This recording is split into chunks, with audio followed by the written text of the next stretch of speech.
저는 오늘 읽어드린 레위기 2장 1절에서 3절까지 말씀을 가지고 소재, 이와 같은 제목으로 하나님의 말씀을 증거합니다. 보통 성도님들은 새해가 되면 결심을 합니다. 무슨 결심을 제일 많이 하냐면, 무슨 결심을 제일 많이 하세요? 대부분 성경 통독을 하겠다 결심을 합니다. 그래서 열심히 창세기를 펼쳐서 읽어요. 창세기는 역사적인 이야기이기 때문에 재밌습니다. 그래서 순식간에 창세기를 완독합니다. 출애굽기도 전반부는 역사적인 이야기입니다. 그래서 별로 어렵지가 않습니다. 그래서 출애굽기도 쉽게 넘어갑니다. 문제는 레위기입니다. 어디 봐도 모르겠습니다. 불살라 드려라, 먹지 말아라, 뭐 이런 이야기가 나오다 보니 올해도 레위기는 내가 안 되나 보다, 여기서 멈춰야 되겠다라고 포기합니다. 그러나 레위기를 잘 살펴보면요, 이 레위기의 내용은 결코 어렵지 않습니다. 레위기는요, 하나님께 나아가는 법과 하나님과 교제하는 법에 대한 이 이야기가 압축되어져 있는 거죠. 제사를 통해서 하나님께 어떻게 나아갈 수 있는가, 정결법을 통해서 어떻게 하나님과 교제할 수 있는가, 이것이 레위기의 핵심입니다. 그 전반부에는 하나님께 나아갈 수 있는 제사법에 대해서 말씀하고 있는데 크게 5가지입니다. 첫째가 뭡니까? 둘째가? 셋째가? 넷째가? 5번째가? 한번 해보십시오. 시작. 속죄제, 속건제입니다. 그 중에서 여러분, 이 소제는 전혀 피 흘림이 없는 곡식으로만 드렸던 제사입니다. 그런데 우리가 기억해야 될 것은 이 기독교와 일반 종교의 차이점이 무엇이냐면, 기독교의 제사법은 하나님께서 제사하는 법을 창안하셔서 인간들에게 알려주신 겁니다. 이렇게 하나님께 제사를 드려라 라고 알려주신 겁니다. 그러나 다른 종교는요, 인간이 고안해낸 겁니다. 인간이 어떻게 신을 제사할 것인가, 그 제사 방법을 고안해낸 것입니다. 그래서 기독교를 계시의 종교라고 하죠. 절대자가 인간에게 다가오는 그 종교가 바로 이 계시 종교입니다. 어쨌든지 간에 이 소제의 제사법을 통해서 하나님께서는 성도들에게 신령한 교훈을 많이 알려주셨습니다. 그러므로 저는 오늘 시간 이 소제를 통해서 하나님께서 우리에게 알려주시는 그 깊은 은혜에 대해서 살동을 함께 은혜를 나누고자 합니다. 첫 번째로요, 하나님께 드릴 때에는요, 소제는 고운 가루로 드렸습니다. 알맹이가 있거나 뭉쳐있는 것을 절대로 드릴 수가 없었습니다. 철저하게 고운 가루로 빻아서 하나님께 드렸습니다. 하나님은 영적으로 모난 사람을 절대적으로 사용하시지 않습니다.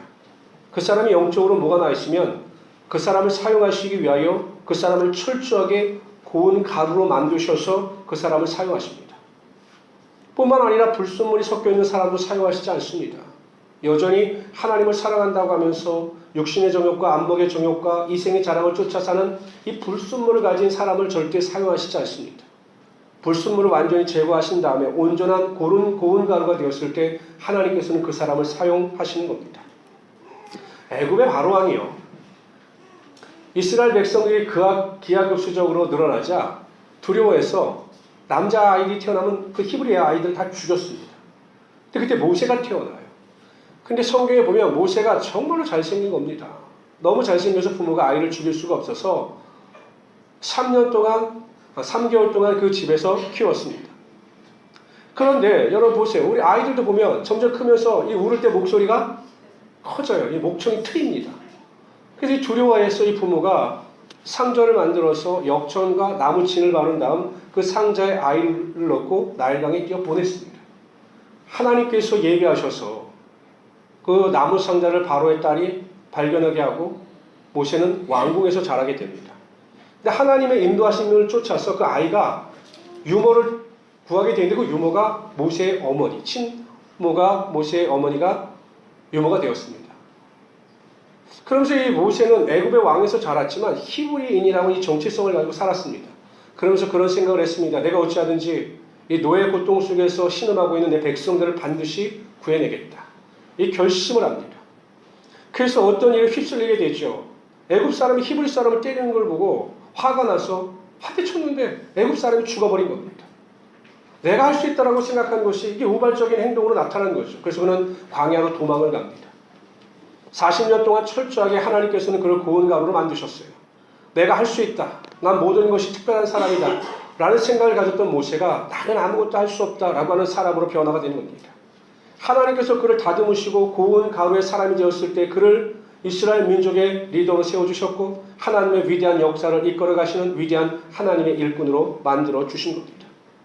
이와 같이 우리 성도들도요, 내가 하나님 안에서 고운 가루가 될 수 있도록 나의 모난 부분을 하나님 안에서 깨뜨려야 합니다.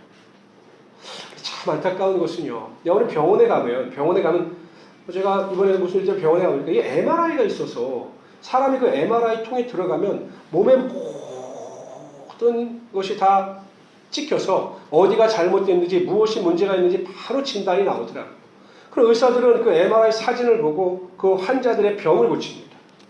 제가 그걸 보면서 그런 생각을 했습니다. 야, 교회도 좀 영적인 MRI가 있어서 우리 장로님이나 권사님들이 이렇게 오시면 내가 잔소리 할 필요 없이 이 영적 MRI 한번 통과해 보십시오. 여기 들어가면 너 오늘 거짓말했다. 이게 나오면 얼마나 좋을까. 제가 굳이 지적하지 않아도 들어가면 다 나올 텐데. 근데 성도들은 나에게 모난 부분이 무엇인지 잘 모르는 경우가 너무 많아요. 무엇이 문제인지, 내가 무엇을 잘못하고 있는지 전혀 모릅니다. 그러면서 잘 믿고 있다고 착각하는 경우가 성도들의 대부분이라는 거죠. 어떤 분에게 있어서는 그 모난 부분이 성품이나 성격일 수 있습니다. 다혈질적인 성격이나 부정적인 성격, 이것이 모난 부분일 수 있어요. 어떤 분에게 있어서는 그 부분이 재물이나 세상적인 것일 수도 있습니다.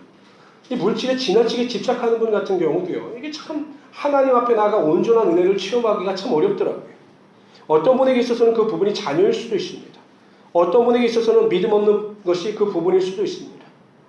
내 스스로 하나님께 기도해 보십시오. 정말 나에게 있어 모난 부분이 무엇일까? 정말 내 자신을 냉정하게 판단하고 내 자신의 문제점, 모난 부분을 하나님 앞에서 깨뜨리심으로 고운 가루가 되어 하나님 앞에 내 삶을 온전히 드릴 수 있는 하나님의 귀한 성도들이 되시기를 주님으로 축원합니다. 대부분의 사람들은요, 자기 자신에게 대해서 너무 관대합니다. 너무 관대해요. 좀 신앙적인 면에 있어서는 관대할 필요가 없어요. 좀 더 엄격해야 합니다. 그래야 내 자신을 발견할 수 있고 내 모난 부분을 통해서 하나님 앞에 가까이 나갈 수 있게 되는 겁니다. 두 번째로요, 오늘 본문에 보면 고운 가루 위에 기름을 부었습니다. 여러분, 저 많이 이야기를 나누고 설교를 들으면서 아셨겠지만 구약 성경에서 기름은 무엇을 상징합니까? 성령을 상징합니다. 성령. 우리가 고운 가루가 되어 쓰임받기에 합당해야 합니다. 그러나 그것만으로 다가 아닙니다. 그 위에 성령 충만을 받아야 합니다. 이번 주 금요일날 제가 창세기 2장을 강의 설교하면서 인간과 다른 동물들과의 차이점이 무엇인가에 대하여 살펴보았습니다. 하나님께서 인간을 창조하실 때 아주 독특한 방법으로 창조하셨어요. 그 방법이 무엇이냐면 다 같이 한번 읽어봅시다. 시작. 여호와 하나님이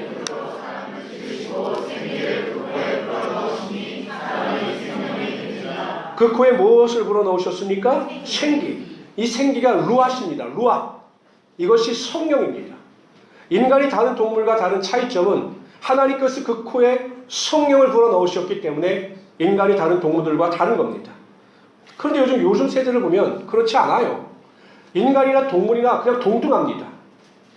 이번에 그 여중생 아이들, 여고생 아이들 그 폭행 사건 보십시오. 여러분, 동물들도요, 자기 동료들은 그렇게 심하게 공격하지 않아요. 근데 인간이 할 수 없는 최악의 방법을 동원하지 않습니까? 선생님들도 마찬가지고 경찰관들도 마찬가지고 인간의 탈을 수가 할 수 없는 행동들이 비일비재하게 일어납니다. 왜 그럴까? 왜 그럴까? 인간이 인간답게 살아가기 위해서는 그 안에 성령, 루아시 있어야 되는데 인간의 죄악으로 말미암아 그 안에 성령이 없으니 인간이 동물과 같이 똑같이 금수와 같은 삶을 살아갈 수밖에 없다라는 겁니다. 그래서 예수님께서는 이 사실을 아시고 예수님께서 십자가에 달려 돌아가시기 전에 제자들에게 말씀하셨습니다. 내가 떠나면 반드시 보혜사 성령이 올 것이다 라고 말씀하셨습니다. 다 같이 읽어봅시다. 시작. 내가 영원토록 너희와 함께 저는 진리의 영이라. 세상은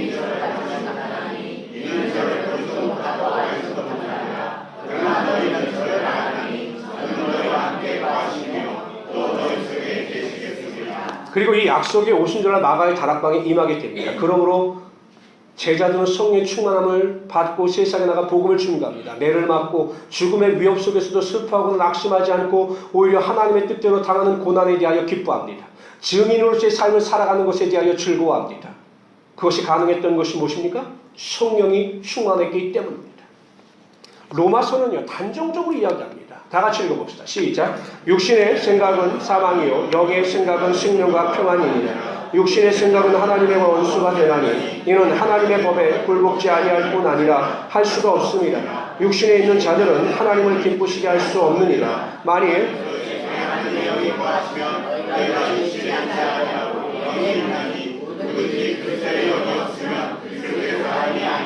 그리스도의 영이 없으면 그리스도의 사람이 아닙니다. 성령 충만하지 아니하면 예수 믿는 사람들답게 세상을 살아갈 수 없게 된다는 겁니다. 아무리 교회에 오래 다니고요, 성경 공부를 많이 했더라도 성령 충만의 능력이 없으면 예수 믿는 성도답게 이 세상을 살아갈 수 없다라고 로마서가 증거하고 있는 거죠. 세상은 날로 악해져 가고 있어요, 여러분. 예수 믿는 사람들이 점점 줄어듭니다. 제가 지난주 어느 신문에 보니까요, 30, 40대가 교회에서 거의 없다라는 거죠. 예장 통합에서 통계를 냈는데 서리 집사를 다는 사람들이 없대요. 왜? 젊은 사람들이 다 세상으로 나가 있기 때문에 믿음 생활을 제대로 하지 않는다는 겁니다. 세상은 악해져 가는데 성도들은 점점 약해져 갑니다. 영적 싸움을 못하는 거죠. 성령의 능력이 없으니 악한 영과 대항하여 싸울 수 있는 능력이 없는 것입니다. 그래서 에베소서에서는 성령과 관련해서 이렇게 강조합니다. 읽습니다. 시작. 세월을 아끼라 때가 악하니라. 술 취하지 말라. 이는 방탕한 것이니 오직 성령의 충만을 받으라. 시와 찬미와 신령한 노래들로 서로 화답하며 너의 마음으로 주께 노래하며 찬송하며 범사에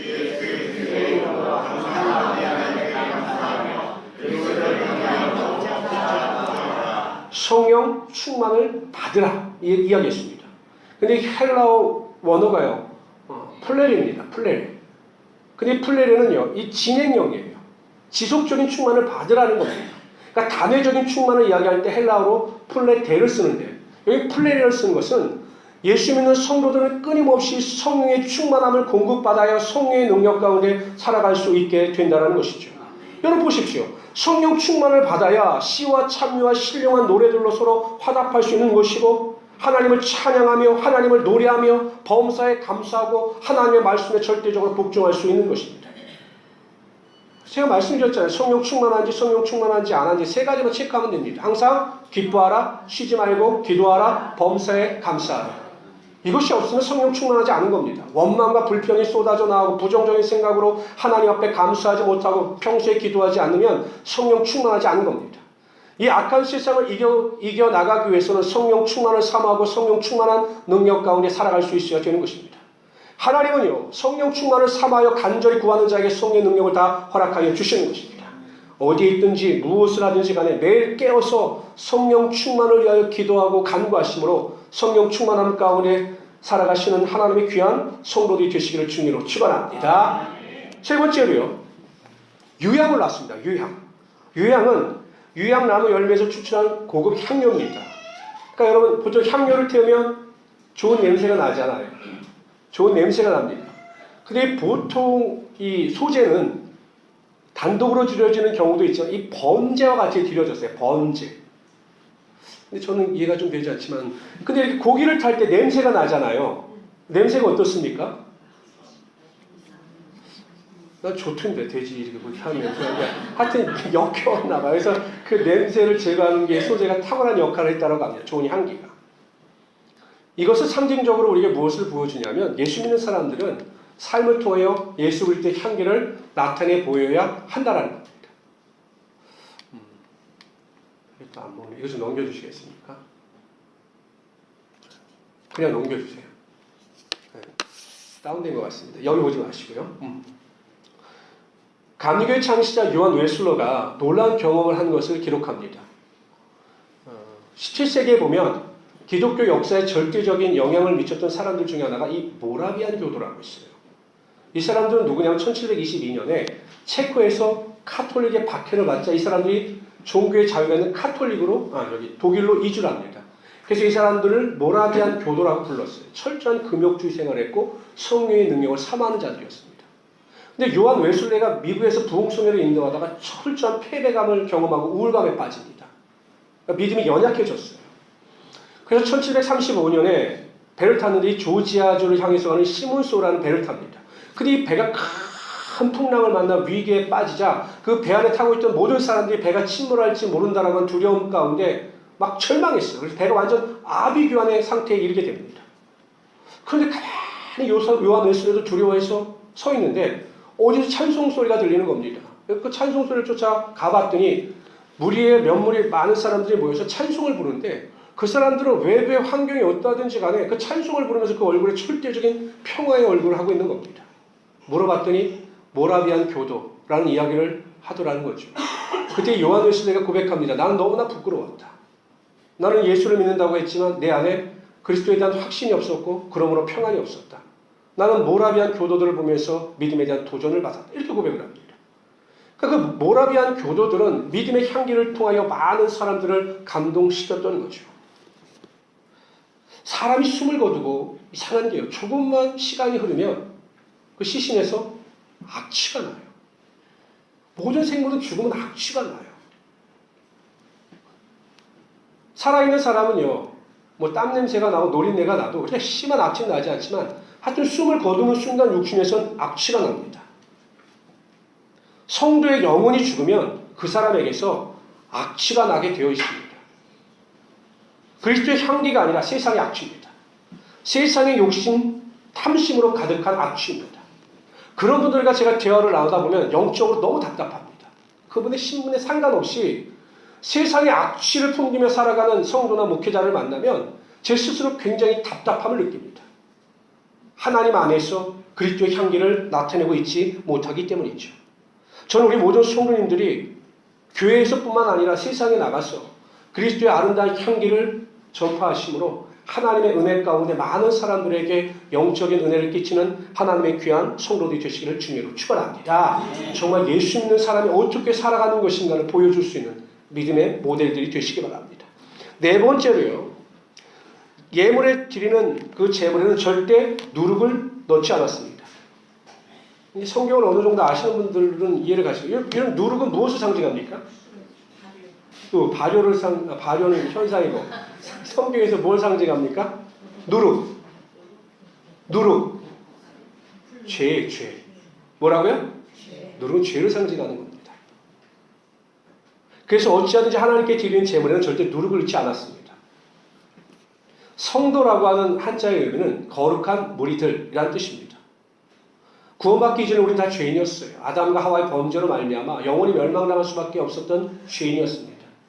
그래서 하나님께서 우리를 구원하시기 위하여 독생의 예수를 이 땅에 보내시죠. 우리의 모든 죄를 담당케 하시고 십자가에 몸짓겨 피 흘려 돌아가시게 하셨습니다. 그리고 예수 그리스도가 나의 삶의 구세주가 되심을 믿는 자들에게 하나님께서 의롭다 칭하셨어요. 이것을 신학적 용어로 칭의라고 합니다. 우리가 의로워서 의롭게 된 것이 아니라 하나님께서 우리를 의롭다고 인정하셨기 때문에 우리가 의롭게 된 겁니다. 이것이 은혜이고 신학적 용어로 칭의입니다. 이렇게 의롭게 된 자들은 하나님께서 나를 구원하신 은혜에 감사하여 하나님을 위하여 의롭게 거룩하게 살아가려고 노력합니다. 이것이 성화입니다. 성화. 구원받은 성도들은 당연하게 그 마음속에 하나님을 위하여 거룩하게 살고자 하는 소망이 있습니다. 이제는 절대로 과거처럼 죄를 쫓아 사는 것이 아니라 하나님께서 원하시는 거룩한 삶을 살고자 하는 결단이 있기 때문이죠. 제가 TV를 보니까 일진 학생이 있었어요. 일진 학교에서 맨날 사고를 칩니다. 그래서 그 학교 전담 경찰관을 하던 그 노형사, 나이 많은 형사가 그 아이를 어떻게 교화시킬까 하다 그 아이에게 권투를 가르쳐요. 근데 그냥 단지 기술만 가르치는 것이 아니라 이 보호자처럼 그 아이를 매일 데리고 밥도 사주고 인생에 대해서 이야기도 해주고 합니다. 처음에는 이 아이가 냉소적이었어요. 당연히 그렇게 하겠죠. 그런데 그 진심을 알고 아이가 변하기 시작해요. 점점 변하기 시작합니다. 워낙 또 권투에 소질이 있어서 대회 나가서 우승도 하고요. 막 그러면서 변화돼요. 나중에 기자가 인터뷰를 합니다. 앞으로 어떻게 살 겁니까? 그 학생에게 물어봤더니 이렇게 이야기합니다. 나를 믿어주고 사랑해주신 형사님을 위해서 앞으로도 열심히 떳떳하게 살 것입니다. 형사의 은혜에 감사하여 앞으로 절대 악의 길을 걸어가지 않고 바른 길을 걸어가겠다라고 다짐하는 겁니다. 여러분 정말로 하나님께서 아무 공로 없는 나를 죄악에서 사망에서 구원하여 주셔서 또 나를 하나님의 자녀 삼아 주셨다는 사실을 믿음으로 믿는 자들은요, 하나님의 은혜에 감사하여 이 세상을 거룩하고 의로움을 쫓아 살고자 하는 믿음의 소망이 있기 마련입니다. 저는요 성경대로요 예수 그리스도의 복음을 믿어야 구원을 얻는다라고 확실히 믿습니다. 이거 모든 목사님들이 전하는 것 아닙니까? 그런데 목사님들 여기까지는 잘 전했어요. 예수를 믿어야 우리가 구원을 얻는다. 복음을 믿어야 구원을 얻는다. 여기까지는 잘 전했습니다. 그러나 저는 확실히 믿기를 구원받은 성도들 그 은혜에 감사하여 거룩한 삶을 살고자 의로운 삶을 살고자 노력한다라는 겁니다. 구원받았어요. 믿어서 구원받았다고 말하면서 매일 거짓말하고 다른 사람 미워하고 시기하고 질투하고 거짓한다면 정말 그 사람이 그리스도 안에서 인격적으로 하나님의 은혜에 감사하여 구원을 받았는지 의심해봐야 한다는 거죠. 정말로 구원받은 사람들은 거짓말 못합니다. 정말로 구원받은 사람들은 다른 사람을 미워할 수가 없어요. 정말로 구원받은 사람들은 하나님의 거룩함과 의를 쫓아 살기 때문에 세상에서 죄악에 빠져 살 수가 없는 겁니다. 이것이 여러분 구원 아니겠습니까? 그런데 목사님들은 그냥 믿기만 하면 구원 얻는다, 성도들에게 거짓말을 하니, 뒤에 것을 설명하지 않고 이야기를 하니, 거짓말하고 세상에서 죄를 범하고 다른 사람을 뒤에서 욕하면서 나는 구원받았다라고 착각하는 것 아닐 수도 있겠습니까? 저는 우리 모든 성도님들이요, 히브리서 12장 4절에 보면 너희가 죄와 싸우되 아직 피 흘기까지는 대항치 아니하였다라는 말씀이 있습니다. 죄와 싸워서 이길 수 있는 믿음의 결단을 가지고 하나님 앞에 거룩함과 의를 쫓아 살아가시는 하나님의 귀한 성도들이 되시기를 주님으로 축원합니다. 여쭤봅시다. 남편을 사랑하는 것이 하나님의 뜻일까요? 미워하는 것이 하나님의 뜻일까요? 남편이 너무 속을 썩여요. 원수 이런 원수가 없어요. 그래서 미워야 하는 것이 하나님의 뜻일까요? 사랑하는 것이 하나님의 뜻일까요? 그렇게 살아가십니까? 미워해요.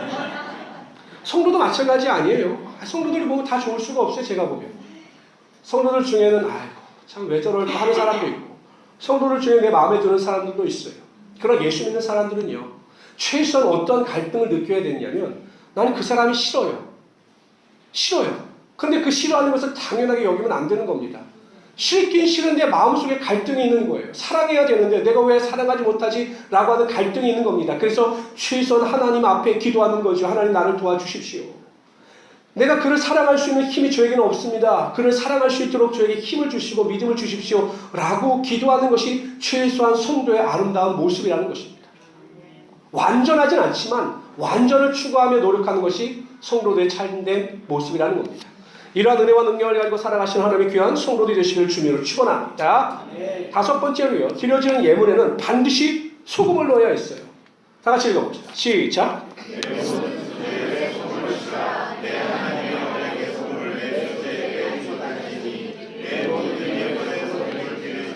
소금의 기능은 두 가지입니다. 첫째 뭐죠?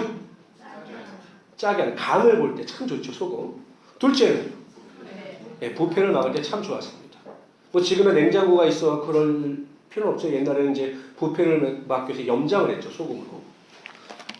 근데 여러분, 간을 맞추기 위해서, 그리고 부패를 맞추기 위해서 어떻게 합니까? 소금이 들어가서 어떻게 돼요? 녹아요. 여러분, 이렇게 국에 싱거워서 뜨거운 국에 소금을 이렇게 풀면 소금의 알갱이가 보입니까? 안 보입니까? 그러니까 소금이 녹아야 간이 맞는 거죠. 우리가 소금과 같은 삶을 살아가기 위해서는요, 어디에 가서든지 녹아줘야 합니다. 쉽지 않지만 녹아줘야 돼요. 가정에서도 내가 녹아줘야 합니다. 내가 한 알의 밀알이 돼서 썩어지는 씨앗이 되어야 열매가 나타나듯이 내가 어디에 가서든지 내가 녹아줘야 합니다. 믿음이 성숙하지 못한 성도님들은 이렇게 이야기하는 것을 보면 내가가 많아요. 내가 어쩌고 이 내가가 많아요. 다른 사람이 어떻고 다른 사람이 어떻고 다른 사람 이야기도 많습니다. 그런데 정말 소금에 대해서 녹아지는 사람은 오직 그 입에서 예수 그리스도 하나님에 대한 이야기가 흘러넘치게 되어 있는 것입니다. 여러분, 교회 안에서도 우리 모든 성도님들이 녹아지는 자가 되시고, 가정에서도 녹아지는 자들이 되시고, 직장에서도 녹아지는 자들이 되시기를 주님으로 축원합니다. 근데 예수 믿는 사람들은 그런 말을 제가 많이 해요. 직장 보면 너무 똑똑하대요. 왜 똑똑하냐고 물어봤더니 안 지려고 한다는 거예요. 안 지려고. 그냥 녹아지면 되는데 안 지려고 한다는 겁니다. 그래서 오히려 예수 믿는 사람들이 싫다라는 거죠. 뭔가 잘못 믿는 것 아니겠습니까? 어쩌든지 인생을 손해보는 것 같이 살아가면 하나님께서 그 손을 다 치워주신 겁니다. 예수 믿는 사람들이 녹아지면 손해보는 것 같죠? 아니에요. 하나님 그 사람을 높여주셔요. 그 사람의 모든 것을 하나님께서 치워주신 겁니다. 이런 은혜와 능력 가운데 소금과 같이 세상을 변화시키고 소금과 같이 맛을 내는 인생을 살아가시는 하나님의 귀한 성도들이 되시기를 주님으로 축원합니다. 우리는 우리의 삶을 불살라드리는 제물이 되어야 합니다. 그러기 위해서 고운 가루와 같은 인생이 되십시오. 기름과 같이 성령 충만한 삶을 살아가시길 바랍니다. 예수 그리스도의 향기를 드러내는 자들이 되시길 바랍니다. 죄를 멀리하시기 바랍니다. 마지막으로 소금과 같이 녹는 자들이 되시길 다시 한번 주님의 이름으로 축원합니다.